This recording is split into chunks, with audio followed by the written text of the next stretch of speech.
देश में राष्ट्रव्यापी अनलॉक का चौथा चरण 30 सितंबर को समाप्त हो जाएगा।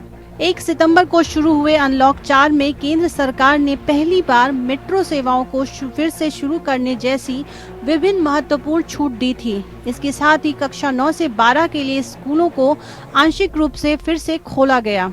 अब 1 अक्टूबर से शुरू होने वाले अनलॉक के 5वें चरण को लेकर अटकलें तेज हो गई हैं। त्योहारी सीजन की वजह से उम्मीदें हैं कि केंद्र अनलॉक के लिए और गतिविधियां खोल देगा।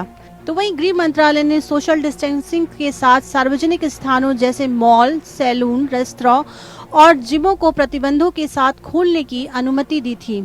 इस बात की संभावना जताई जा रही है कि केंद्र सरकार और भी आर्थिक गतिविधियां बढ़ाने की छूट दे सकती है।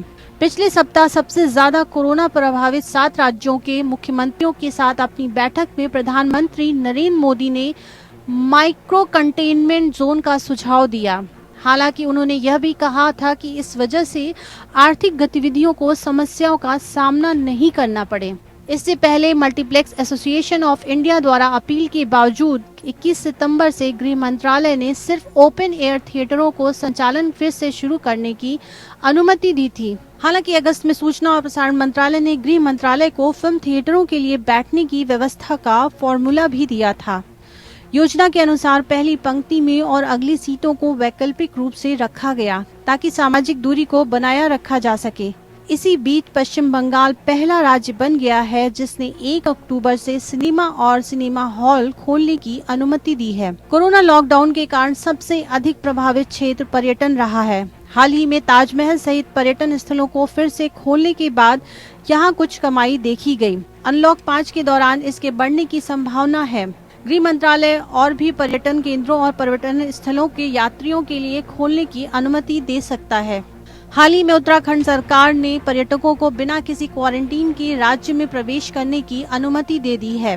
कई राज्य पहले ही अपने यहाँ होटलों को फिर से खोलने की अनुमति देने की योजना बना चुके हैं, जिससे ठंडा पड़ा पर्यटन व्यापार फिर से चालू हो सके।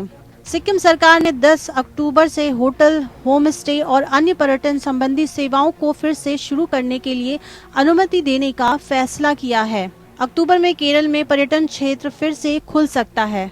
तो वहीं देश भर के कई स्कूल और कॉलेज 21 सितंबर से फिर से खुल गए। हालांकि 9वीं से लेकर 12वीं तक के छात्रों को स्वेच्छा से स्कूल आने की छूट दी गई है। यह अगले महीने तक जारी रहने की उम्मीद है। हालांकि इस मामले से जुड़े हुए लोगों का कहना है कि प्राथमिक कक्षाएं कुछ और हफ्तों तक बंद रह सकती हैं। Bureau report.